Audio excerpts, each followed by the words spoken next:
Is that better? Is it working now? Is it working now? It's been doing that weird thing lately, and I don't really understand why. Working now. Okay, great. As soon as I hear one of you say, is it still loading, I know that it's doing that weird spinny thing, which I don't really understand, but it does it, and I don't really know why. Don't really know why it does it, but it does. You good. You good. How are you doing this morning besides not being independently wealthy, Shelly? I'm also not independently wealthy, so... well, here's what it is. Morning. So in case anyone is curious, this happy new book morning again.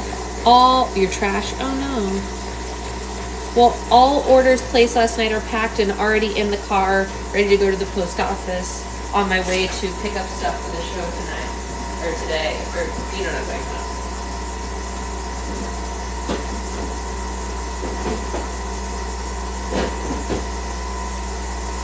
So I think we're going to celebrate with whipped cream. Because why not? Who's going to stop me? Morning. Did you get any sleep at all? I got some sleep, yeah. I did. But I got all the orders packed. Every single one. Every single order is already in the car. Hi, Grace. Grace, I saw your message. I just haven't opened it because of my spicy brain. I don't want to forget to write it down, and I know if I open it, it'll go away. So that's why I haven't opened your message yet. I wasn't able to stick around before, but I saw that it went fast, and that was awesome. Yeah, no, it was good. All the orders are sent out. All the slimes are gone. Everything is good. Everything is good. It was a very, very small restock, but 2.0 is coming, so it's all good. Morning, Abby. I'm so excited to start this new book today. So excited. Okay, it's kind of long. I just want to share. Yeah, no, Grace, I want to go through it methodically, which is why I didn't open it. Like, if I thought it was throwaway, I would have opened it and just replied right away. But because I want to actually like pay attention, that's why I didn't open it. So sometimes me not opening someone's message actually means I'm paying more attention to them. It means like I want to give them like the full attention that it deserves. So Brandon, if you're here. Which is how my brain works. Hey, Brian. One of my friends came in wanting slime and I told him about to. Oh, thank you so much, Anya. I appreciate that. Here we go. What a perfect pour. Let's get some whipped cream up in this joint. Brian, you're making me almost regret my decision not to see Kimberly Akimbo while I'm in town.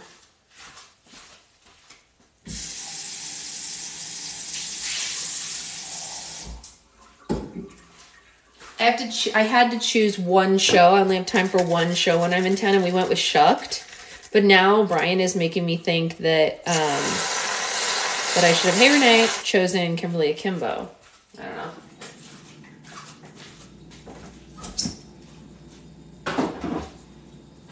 How does one decide? It's so good, but it's next normal, so I know it's not for everyone. I mean, next normal is for me, but I am taking some non-Broadway people. I'm struggling this morning to listen to the book and all the zillion hours of... Oh, you get your work done if you need to.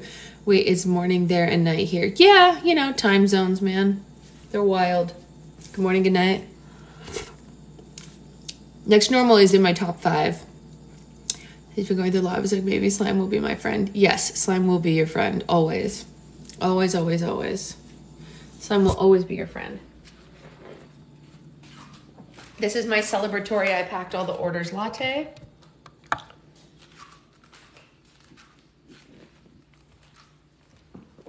Oh no. Oh no, hold on. It's been your lock screen and ringtone for 12. Which song is... I have some next to normal ringtones as well.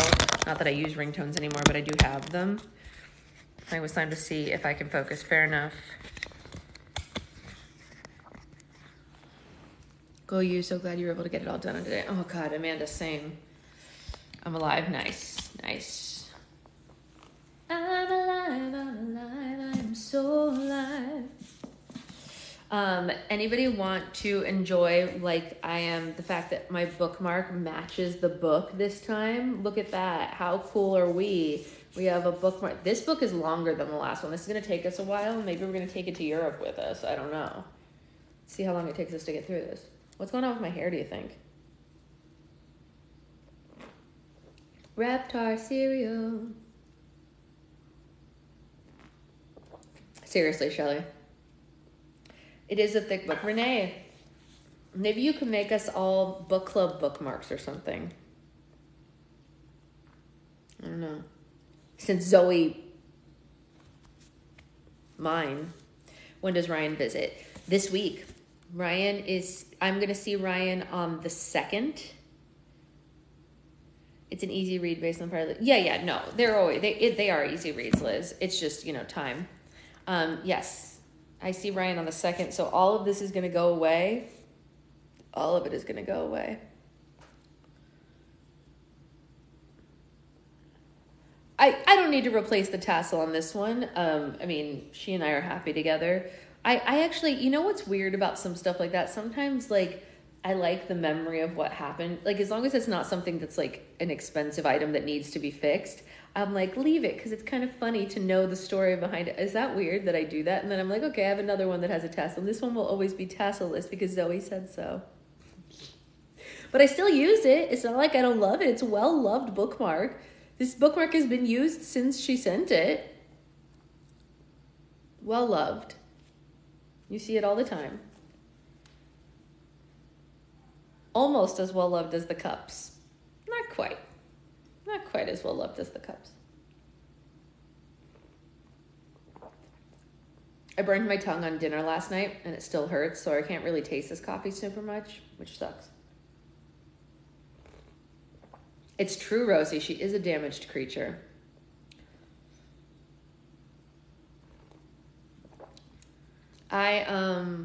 Really quickly before we start, I've been watching some of the reviews of, we finished it yesterday, Tiffany. We're starting Land of Stories today, so you're here for day 1 of a new book.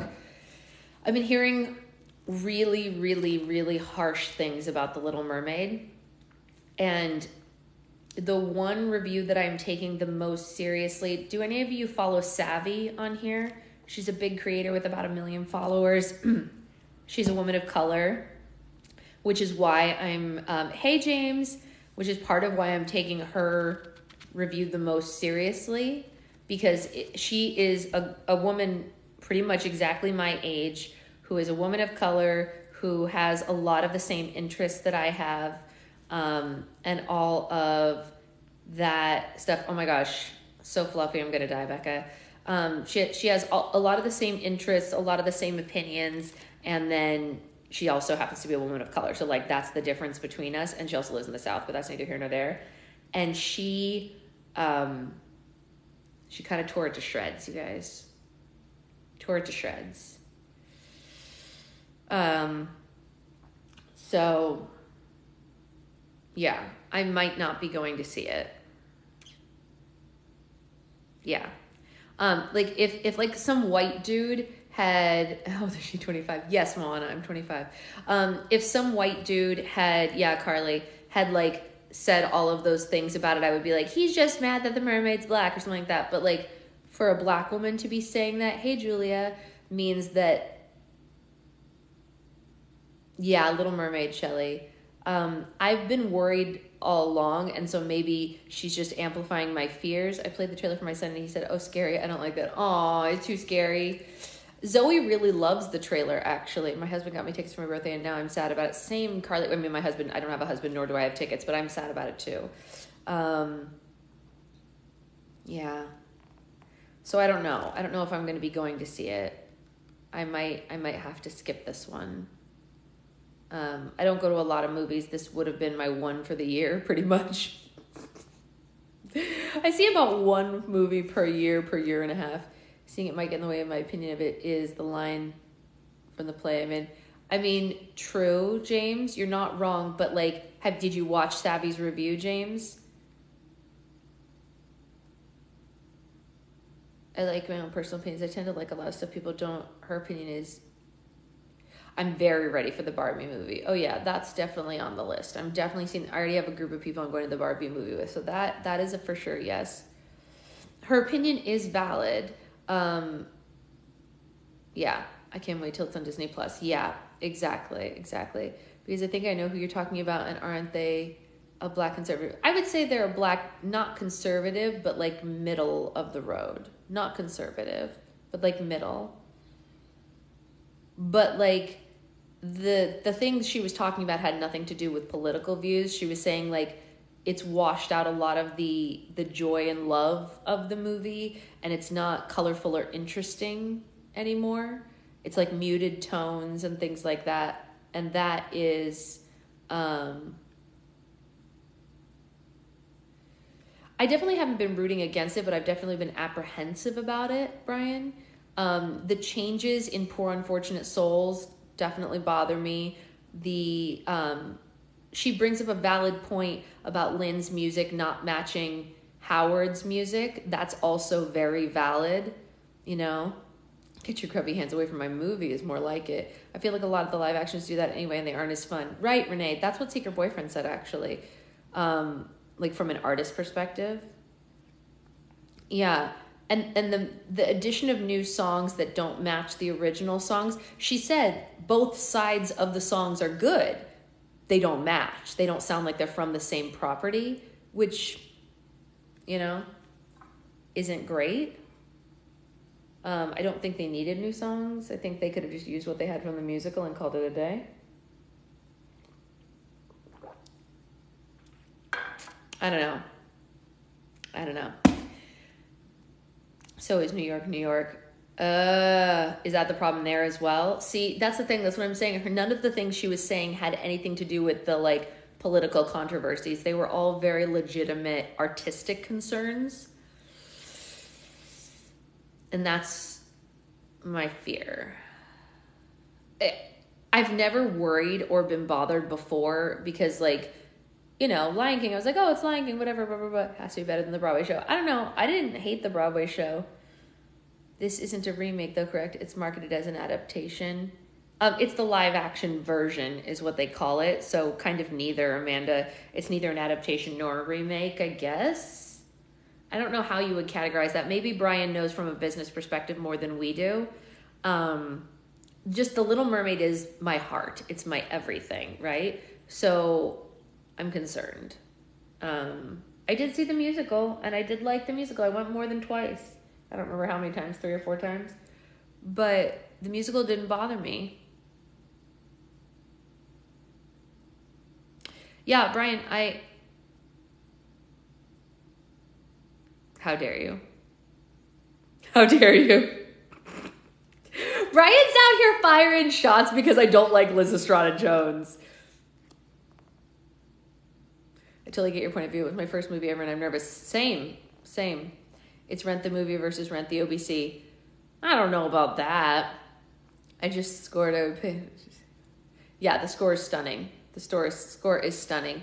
And her voice is a beautiful song. The quartet is beautiful.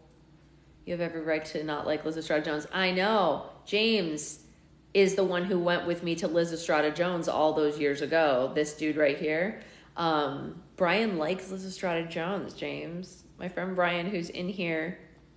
Anyway, let's read because I got a big day, a lot of work to do today. So just in general, it's probably really hard to make a live action Little Mermaid. I know, I feel like they should have skipped it. The visuals of the Broadway version and the poster felt cheap. Yeah, that's fair. And we didn't leave. I know, we didn't walk out. Aren't we good? Guys, can we talk about how I really need my bangs to be cut? Like, Brian forgot his scissors last time he came to see me. So he couldn't cut my hair at all. So these bangs, these have been growing since September of last year. And they need to cut like right here. I need all of this to go away. These are not bangs anymore. This is just hair now because he forgot his scissors in February. And I need him to like go like this. At least.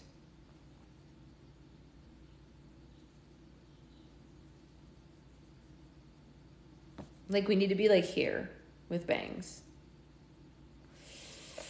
I kind of just wish they wouldn't do the live actions for most of the stuff. I think most things don't need a live action. We don't need to do this. There's other stuff to do. Disney can keep making cartoons. They're prettier.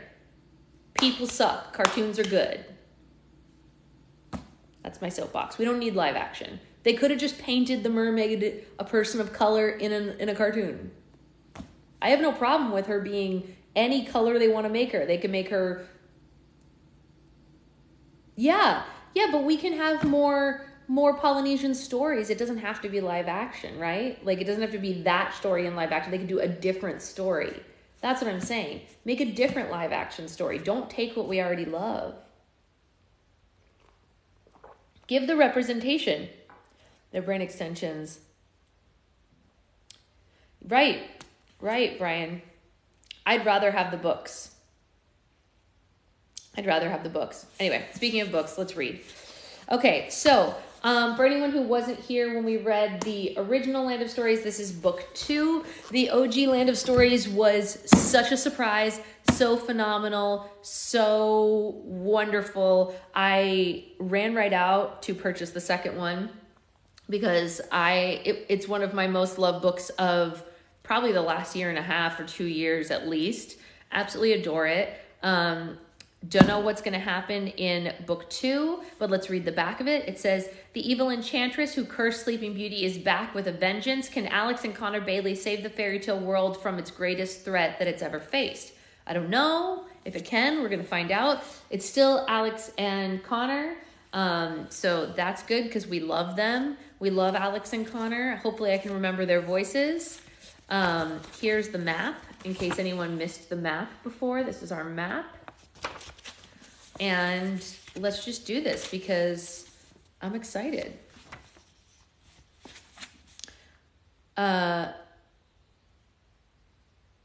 Maybe, Rosie, maybe. Question, what does All Too Well smell like? It smells like amaretto cookies. And all of the scent information is always in the listings. It's always in all the listings, yeah. All right, this says, to Hannah, for being the bravest, strongest, and most honest person I know, and for showing me that it's impossible to be cursed when one has a heart as courageous as yours. Also for giving me my first black eye. You were 4, I was 9. It still hurts. Bubba loves you.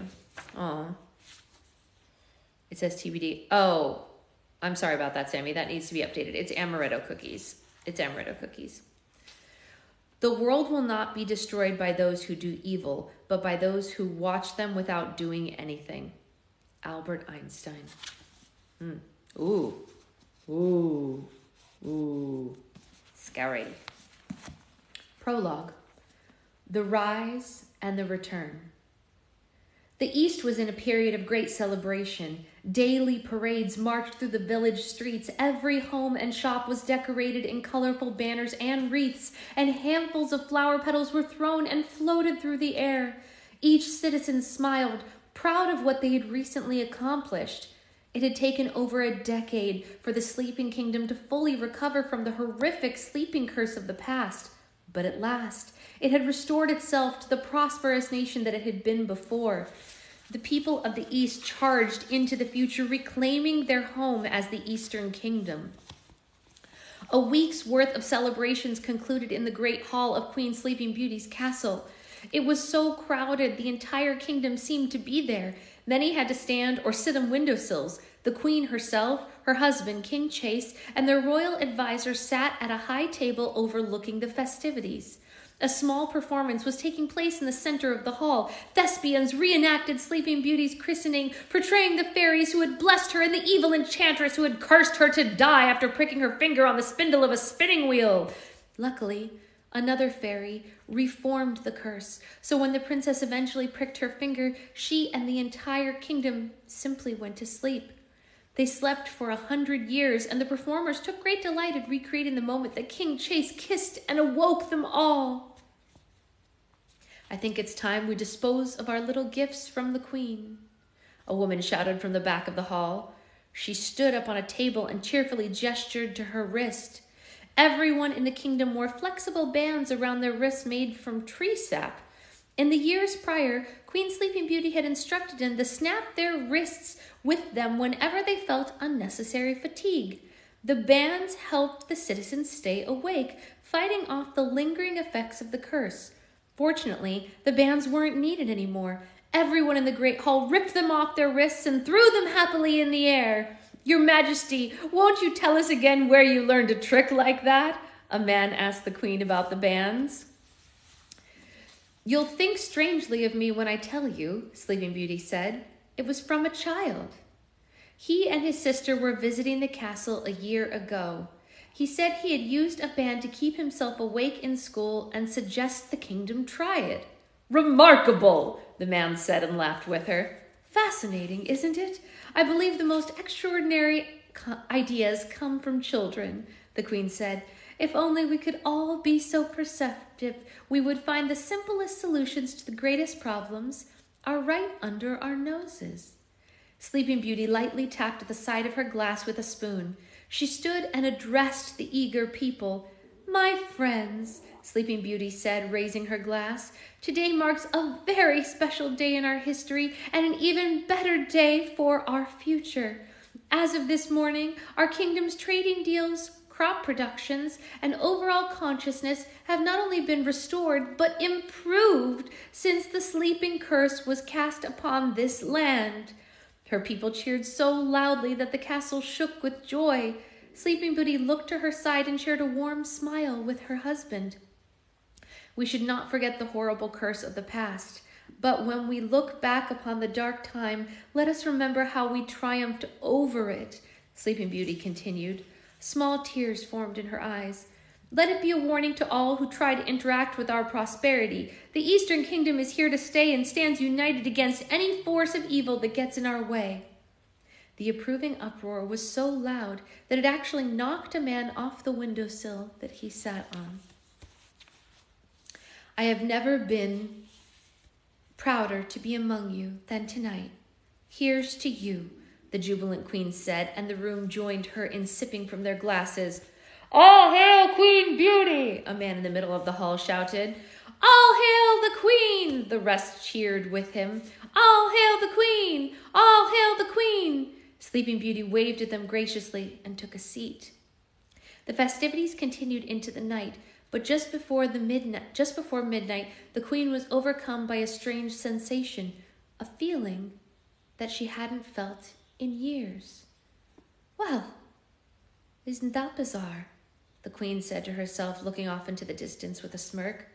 Is there something wrong, my love? King Chase asked. Sleeping Beauty stood and headed towards the staircase behind them. You'll have to excuse me, dear, the queen said to her husband. I'm rather sleepy. She was just as surprised to say it as he was to hear it, because Sleeping Beauty hadn't slept in years. The queen had made a promise to her people that she wouldn't rest until the kingdom was properly restored. Now, looking around at all the joyous faces in the hall, both the king and the queen knew that that promise had been fulfilled. Good night, my love. Sleep well, King Chase said and kissed her hand. In the chamber, the queen changed into her favorite nightgown and slipped into her bed for the first time in over a decade. She felt as if she were being reunited with old friends. She had forgotten the feeling of the cool sheets against her legs and arms, the softness of her pillow, and the sinking sensation as she settled into the mattress. The sounds of celebration could be heard in the queen's chambers, but she didn't mind. They were actually soothing her. Sleeping Beauty took a deep breath and fell into a very deep sleep, almost as deep as the one during the 100 years curse, except she knew she could awaken any time she wished. When King Chase joined her later, he couldn't help but smile at the sight of his wife peacefully sleeping. He hadn't seen her look this way since the day he saw her for the first time. In the great hall, the celebration finally concluded. The lamps and fireplaces were extinguished throughout the castle. The servants finished cleaning up and were dismissed to their quarters. All was finally quiet in the castle, but a few hours before dawn, the silence was broken. Sleeping Beauty and King Chase were awoken by a thunderous banging on the chamber doors. The king and queen instantly sat up. Your Majesty, a man shouted from the other side of the door. Forgive me, but we must come inside. The door burst open, and the royal advisor ran into the room, followed by a dozen suited guards. They surrounded the bed. What on earth is going on? King Chase yelled. How dare you barge in? I'm so sorry, Your Highness, but we must get to the queen and get her to safety immediately, the advisor said. Safety? Sleeping Beauty asked. We'll explain on the way there, Your Majesty, the advisor said. But right now we must get you into a carriage as fast as possible, and only you. Traveling alone will be much less conspicuous than a carriage transporting you and the king. The advisor looked at her with frantic eyes, begging her to oblige. The queen froze. Chase, Sleeping Beauty said, and she looked to her husband. She wasn't sure what to do. The king was at a loss for words. If they say you need to go, then you must go, was all he could muster. I cannot leave my people, Sleeping Beauty said. With all due respect, your majesty, you are no good to anyone dead, the advisor said. Sleeping Beauty felt the pit of her stomach drop. What did he mean? Dead. Before Sleeping Beauty knew it, the guards had lifted her out of bed and onto her feet. They quickly escorted her and the advisor to the door. She didn't even get to say goodbye. They rushed down a spiral staircase to the lower levels of the castle. The stone steps were rough on the queen's bare feet. Someone please tell me what is happening, Sleeping Beauty said. We must get you out of the kingdom as quickly as possible, the advisor said. But why? She asked, starting to fight off the guards that were escorting her. No one replied, so she stopped in the middle of the stairs, solid as a rock. I won't move another step until someone informs me. I am the queen, and I have the right to know. The advisor's face went pale. I don't mean to alarm you any more, your majesty, he said, his jaw quivering. But shortly after midnight, after all the guests had gone home, 2 soldiers on duty near the front of the castle witnessed a bright flash of light, and a spinning wheel appeared out of thin air. Sleeping Beauty's eyes grew wide, and the color faded from her face. They didn't think it was anything serious, a foolish prank to spoil our party this evening, perhaps, he continued. The soldiers went to inspect the spinning wheel, and it burst into flames. As soon as it did, something else happened. And what was that? Oh my gosh, have a fun date, Liz! The vines and thorn bushes that covered the castle during the sleeping curse, the plants that were cleared out and dumped into the thorn bush pit, are growing back, he told her. I've never seen anything grow so fast. Nearly half the castle is covered already. The plants are consuming the entire kingdom. Are you telling me that the curse in the thorn bush pit has spread throughout the kingdom? Sleeping Beauty asked. No, your majesty, the advisor said with a heavy gulp.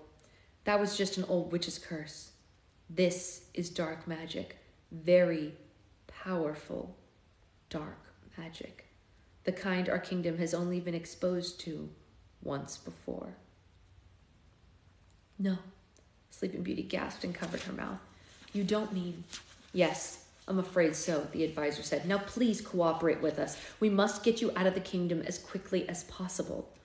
The guards grabbed hold of the queen again and traveled deeper into the castle. This time she did not fight them. They ran down the stairs until there were no more stairs to descend. They shot through a pair of wooden doors, and Sleeping Beauty found herself in the castle stables. There were 4 carriages in front of her. Each were circled by a dozen soldiers on horse, ready to depart at any second.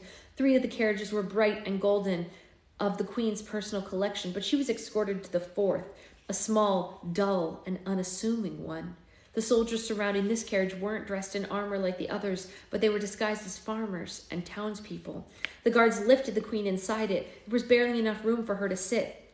And my husband? Sleeping Beauty asked as she put a hand out to prevent them from shutting the door behind her. He'll be all right, ma'am, the advisor said. The king and I will be traveling as soon as we send out the decoy carriages. We've had this planned in the event that the castle should ever be under attack. Trust me, it's the safest way. I never authorized such plans, Sleeping Beauty said. No, it was your parents' orders, the advisor said. It was one of the last things they instructed before they die. This news made the queen's heart pound even harder. Her parents had spent the majority of their lives trying to protect her, and even in death, they were still trying. Where am I going? She asked. The fairy kingdom for now, the advisor said. You'll be safest with the fairy council. The decoy carriages will be sent in other directions as a distraction. Now you must hurry. He gently pushed her the rest of the way inside and shut the carriage door firmly behind her. Even the dozen guards surrounding the small carriage did little to comfort her. She knew the situation was beyond their ability to protect her. The advisor nodded to the decoy carriages, and they set off. A few moments later, he nodded to her driver, and like a cannon, the queen's carriage shot off into the night, the horses galloping at full speed. Through her carriage's tiny windows, Sleeping Beauty saw the horrors that the advisor had described to her. Scattered across the castle grounds, she saw soldiers and servants fighting off the rogue thorn bushes and vines growing all around them. The plants grew straight out of the ground and attacked them. Like serpents wrapping around their prey, the vines crept up the sides of the castle, breaking through the windows and pulling people out, dangling them hundreds of feet in the air. Thorns and vines shot out of the ground toward Sleeping Beauty's carriage, but the soldiers were quick to slice them with their swords.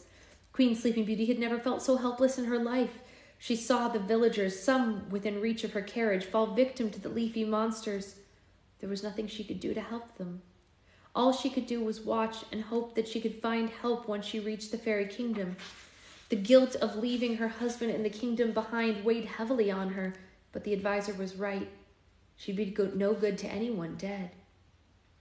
The castle grew smaller and smaller behind her as the carriage traveled away from the devastation. Soon they were passing through a forest, and all the queen could see outside were dark trees around them for miles. Even after hours of traveling, Sleeping Beauty was as scared as ever. She kept whispering to herself under her breath, "We're almost there. We're almost there." And though she had no idea how close they were, suddenly a high-pitched whooshing sound came through the trees. Sleeping Beauty looked out the window just in time to see a soldier and his horse thrown high into the forest beside them in the path. Another whooshing sound swooped down toward them, and another soldier and his horse were thrown into the trees along the other side of the path. They had been found. Every other second was filled with terrifying cries of the soldiers and horses as they were flung into the forest.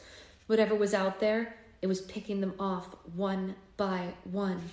Sleeping Beauty crouched down, trembling on the floorboard of the carriage. She knew it was only a matter of time before the soldiers were gone.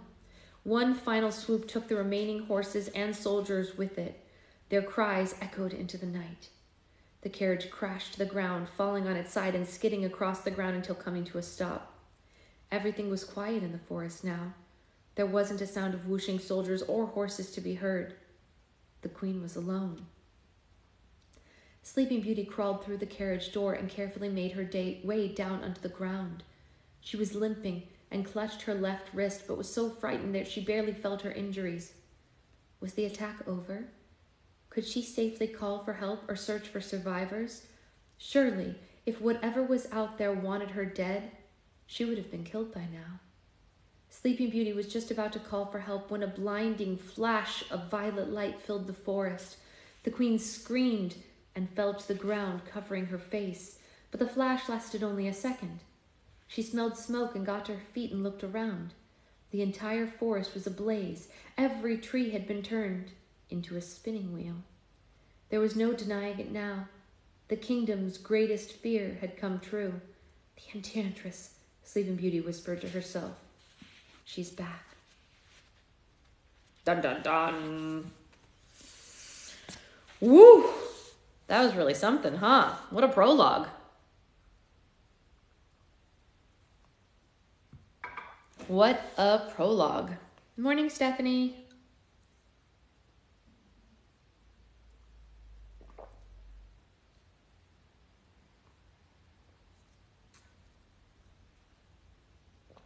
That was something. What time is it? Oh, it's only 7:30. Let's see how long the next chapter is.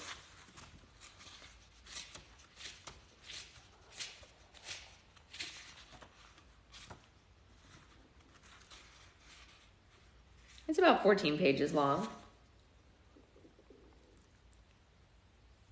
We could probably do it.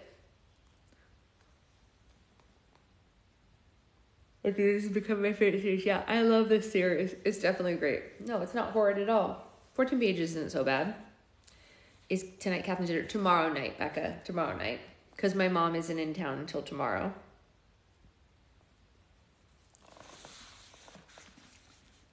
Chapter 1. A Train of Thoughts.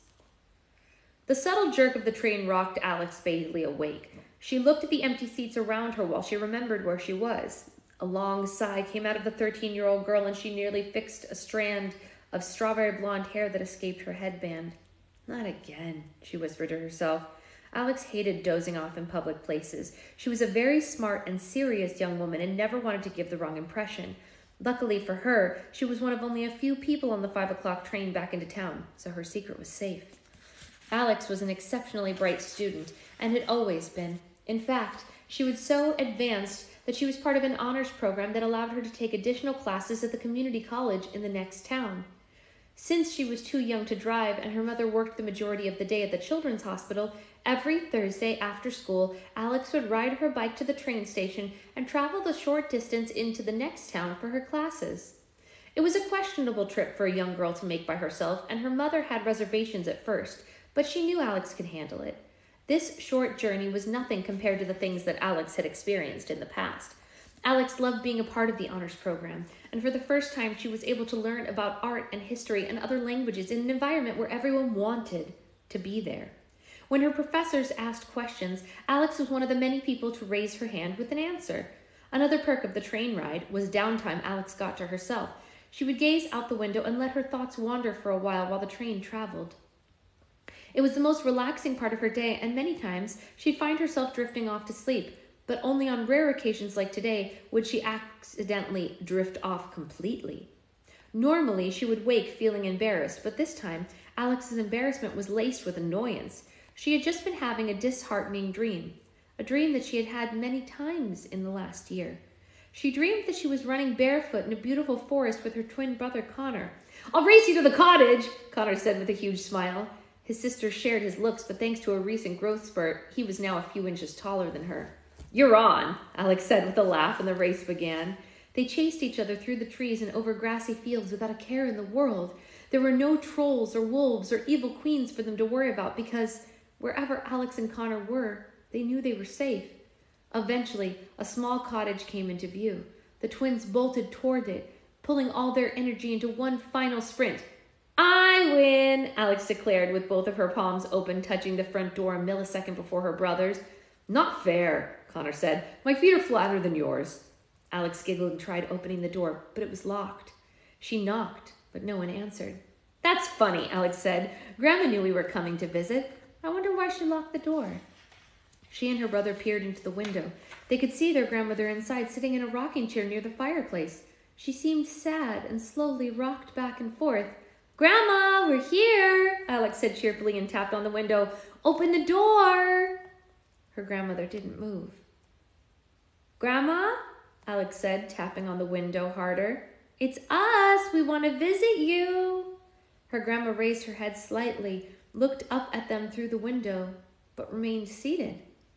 "Let us in," Alex said, tapping on the glass even harder. Connor shook his head. "It's no use, Alex. We can't go in." He turned away and headed back in the direction they came. "Connor, don't walk away," Alex said. "Why bother?" he said, looking back at her. "Clearly she doesn't want us in there."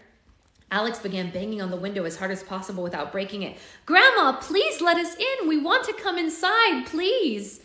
Grandma looked up at her with a blank stare. "Grandma, I don't know what I did wrong, but whatever it is, I'm sorry. Please let me come inside," Alex said as tears began to spill down her face. "I want to come in. I want to come in." Grandma's plain expression turned into a frown and she shook her head. Alex realized that she wasn't going to be let in, and every time she came to this realization in the dream, she would wake up. It might not have been a pleasant dream, but it had felt so good to be back in the forest and to see her grandmother's face again. It was obvious to her what the dream represented, and it had been since the first time she dreamed it. However, Alex felt something different when she awoke this time. She couldn't help but feel as if someone had been watching her while she was asleep. When she first awoken, although she hadn't paid much attention to it at first, she could have sworn she saw her grandmother sitting across from her on the train. Was this an actual sighting, or just her imagination getting the best of her? Alex couldn't deny the possibility that it had been real. Her grandmother was capable of many things. It had been over a year since Alex and Connor Bailey had discovered their family's biggest secret. When they were given an old storybook from their grandmother, they'd never expected it would magically transport them into a fairy tale world, and never in their wildest dreams had they expected that their grandmother and their late father were from this world. Traveling from kingdom to kingdom and befriending characters that they grew up reading about had been the adventure of their lives. But the biggest surprise of all was when the twins learned that their own grandmother was Cinderella's fairy godmother.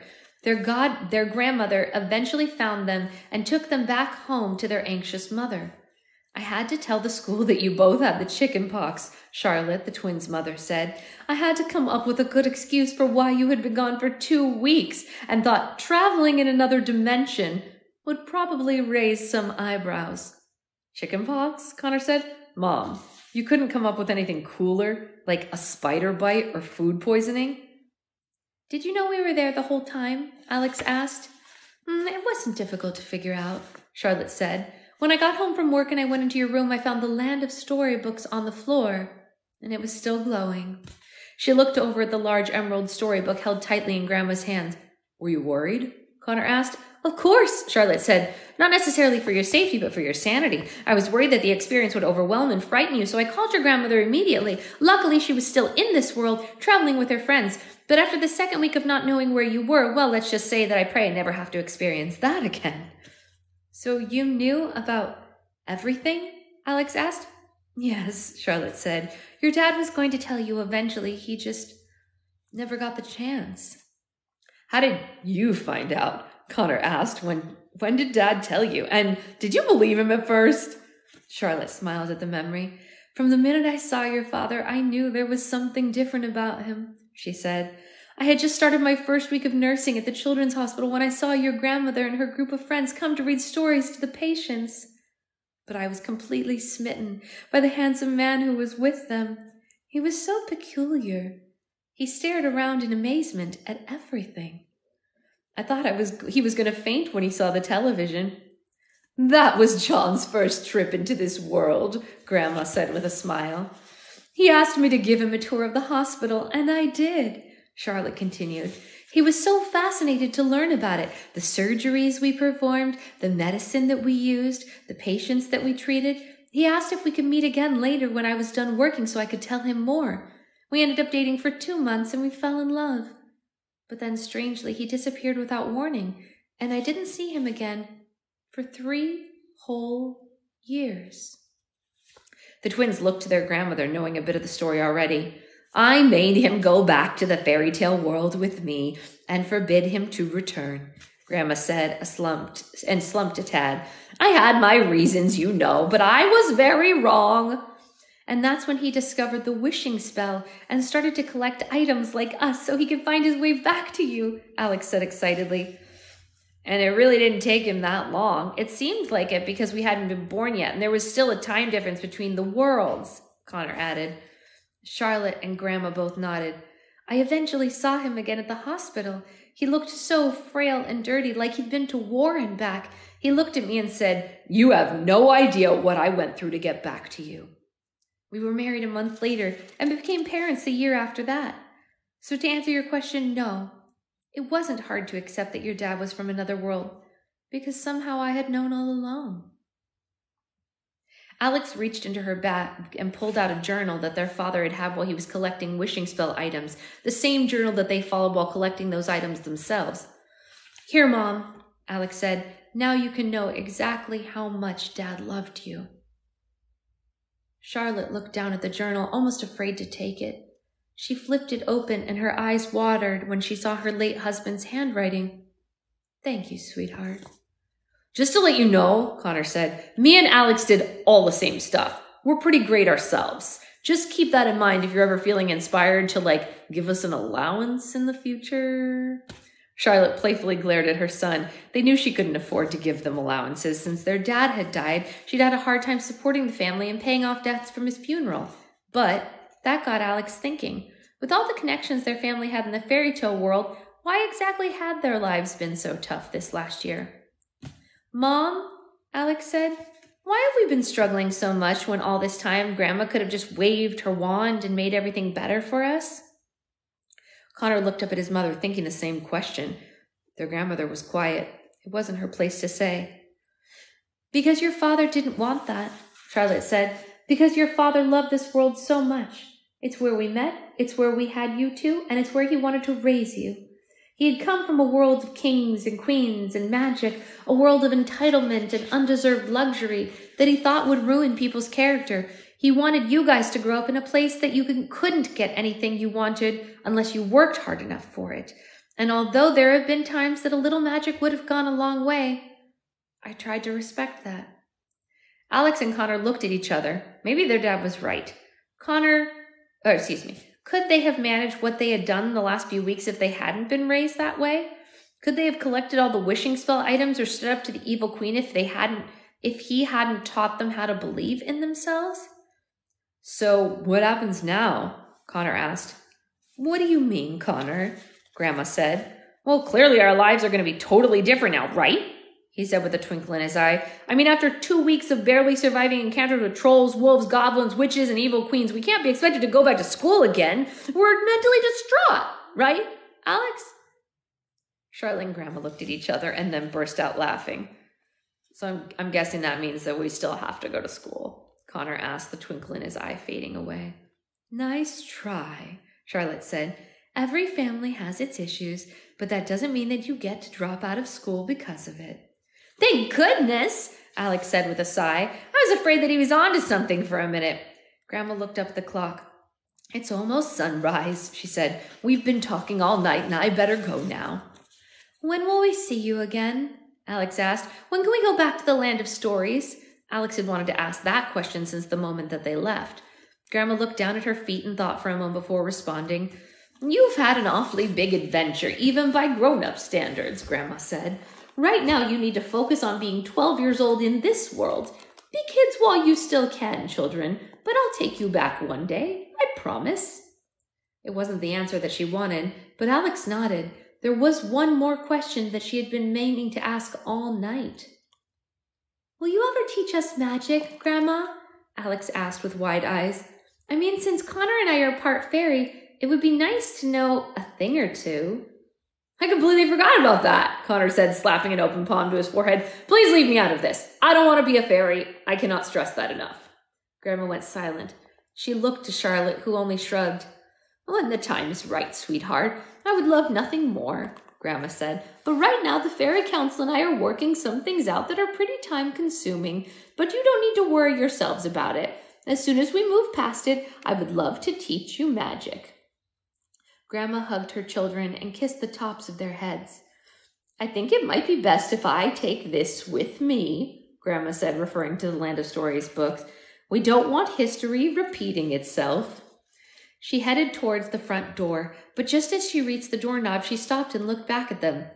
I forgot I didn't drive here, Grandma said with a smirk. Looks like I'll have to leave the old-fashioned fairy way. Goodbye, children. I love you with all my heart. And slowly, Grandma began to disappear, fading into soft, sparkling clouds. Okay, now that's something that I'd like to learn how to do, Connor said. He waved his hand through the sparkles in the air. Sign me up for that lesson. Alex yawned contagiously, and her brother followed. You kids must be exhausted, Charlotte said. Why don't you go to bed? I'm taking tomorrow off so that I can be here with you guys in case you have any more questions, and just because I've missed you. Well, in that case, I've got an important question, Connor said. What's for breakfast? I'm starving. Alex finally reached her station. She retrieved her bike from the bike rack and pedaled home, still thinking about her grandmother. Alex had expected to live in a dual worldly life after discovering the fairy tale world. She imagined spending summers and holidays with her brother in the fairy kingdom or Cinderella's palace with her grandmother. She imagined bringing a brand new life of magic and adventure that would bring immediate happiness. Sadly, Alex's expectations weren't met. More than a year had gone by since their night their grandmother disappeared. They hadn't received a single letter or phone call explaining why she'd been gone. She missed every holiday and their birthday, days she never missed. And to make matters worse, the twins hadn't been back to the Land of Stories either. The twins couldn't help but be angry with their grandmother. How could she just disappear and not make contact again? How could she take them to that place that they had been dreaming about since they were kids and never let them return? Their grandmother herself had said it was a part of the Land of Stories that lived inside them. So who was she to keep it from them? Your grandmother is a very busy woman, Charlotte would tell Alex when the subject came up. She loves you very much. She probably just has her hands full at the moment. We'll hear from her soon enough. That wasn't enough to put Alex at ease. As more time went by, she began worrying about whether her grandmother was all right, sometimes wondering if she was even alive. Alex hoped nothing had happened to her and that she was okay. She missed her hugs more than anything. Life without their dad had been the most difficult things the twins had ever experienced, but life without their dad and their grandmother was nearly impossible. "What do you think is going on?" Alex asked Connor on occasion. "I don't know," Connor said with a heavy sigh. "The last thing she said to us was that she and the other fairies were working something out. Maybe it's just taking longer than expected?" "Maybe," Alex said. "But I have a feeling that whatever it was much worse than she was letting on. What else would be keeping her away from us for so long?" Connor just shrugged. "I don't think Grandma would ever intentionally avoid us or exclude us from anything," he said. "I'm just worried about her," Alex said. "Alex," Connor said with a raised brow, "the woman is magic and has lived for hundreds of years. What is there to worry about?" Alex sighed. "I suppose you're right. She better have a great excuse next time she sees us, though." Unfortunately, next time didn't seem like it was happening anytime soon. It was surprising that the situation had started affecting her dreams more than that. Alex was depressed. Ever since she'd returned from the land of stories, she felt like a part of her was missing. The magical dimension had filled the emptiness she'd felt after losing her dad, and the emptiness grew every day that she couldn't go back. The weekly trips to the college were a major trigger feeling this way. College was a place that represented the future, and even though Alex was years away from actually going to college, she didn't like planning any future that didn't involve the land of stories. How could she live a normal life when she had proof that she was not normal? Alex fantasized about moving to the land of stories one day. Could her grandmother teach her enough magic for Alex to become an official fairy? Could Alex become a member of the fairy council, or better yet, the happily ever after assembly? Alex tried to do magic on her own, but it never worked. The only time she had ever done something magical was when she accidentally set off her grandmother's storybook and transported herself and Connor to the land of stories. But since it was her grandmother's book, she wondered if she was capable of doing anything alone. Sometimes, when Alex was feeling particularly desperate, she would go into the school library and find random fairy tale treasures. She would hold it against her chest and think about how much she wanted to see the fairy tale world, just like she did the night of her 12th birthday. But it never did anything but attract unwanted attention from other students. Why is she hugging a book?" a popular girl said to her snooty pack on one occasion. "Maybe she's taking it to homecoming," another girl said, and they all laughed at Alex's expense. Alex was tempted to yell, "Hey, my grandmother is Cinderella's fairy godmother, and as soon as she teaches me magic, I'm going to turn you into the lip gloss you wear too much of." But she kept those thoughts to herself. Alex rode her bike the rest of the way home from the train station. She closed her eyes for a minute and pretended she was riding along Thumbelina's stream in the fairy kingdom. A herd of unicorns was to her left, and hovering flock of fairies was to her right. She was meeting her grandmother for a magic lesson on how to transform rags into beautiful ball gowns.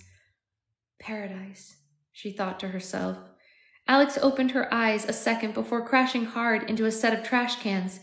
Thankfully, the only witness was a garden gnome across the street, but even it seemed to judge her. She got up and brushed herself off, deciding to walk the bike the rest of the way home. It had been a brutal reality checking in. The Baileys still lived in the same rental house with a flat roof and a few windows, but things were looking up for them. Their mother had finally cut up on a lot of their financial troubles and wasn't working nearly as much as she used to. However, something had been occupying Charlotte Bailey's time recently, and it wasn't nursing. Alex parked her bike on the porch. The front door flew open just as Alex was about to walk through it. Connor was standing on the other side. He seemed upset and very concerned about something. "What's your problem?" Alex asked. "Sorry, I just thought you were Mom," Connor said. "Do you need her for something?" Alex said. "No," Connor said. "Mom's just usually home by 6 o'clock every night." "It's 6 o'clock now," Alex said, looking at him like he was a crazy person. "It's 6:15, Alex," Connor said, raising his eyebrows. "So? Well, where is she then? Do you see her? Is there a car parked in the driveway?" Connor asked. "Maybe there's traffic," Alex said. "Or something else," he said, "like something keeping her at work." "Is there a point to all of this?" Alex asked, becoming annoyed. "I need to show you something," Connor finally admitted. "But let me warn you, you aren't going to like it." Okay," Alex said, and followed her brother in. A series of barks and whimpers came from inside the house as Alex stepped through the front door. Buster, down, boy! It's just Alex, Connor shouted. Why does the stupid dog act like everyone who comes inside this house is carrying explosives? We live here too. Are you going to tell me what's going on, Connor? Alex asked, running out of patience. I'll show you. It's in the kitchen, he said. There's been a development.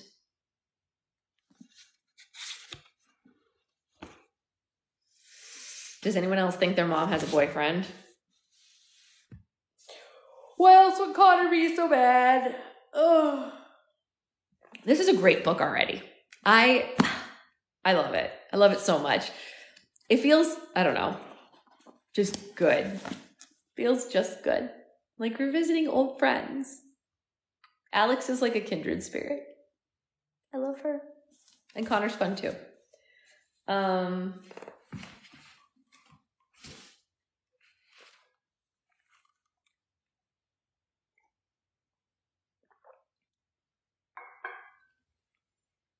It does feel good. I know, right, Abby? I'm very excited to be back into it. Very excited. Perfect timing. It's just about 8 o'clock.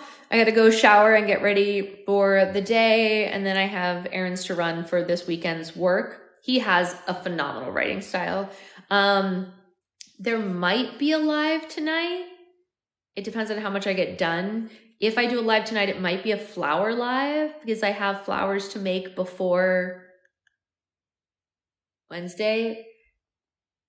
I'm not 100% sure what's going to go on tonight. Now it's time to get out of our car and head to work. Womp womp. Sorry, Abby. But I will see you all later. Yeah, I have to finish like a good 40 flowers before Wednesday. So we'll see how that goes down. Secret boyfriend wants to help make flowers. He keeps begging. He could be, let me help you. It'll go faster if I help you. I'm like, what are you going to do? He's like, I can fold paper. Okay. We'll see. All right. See you guys later.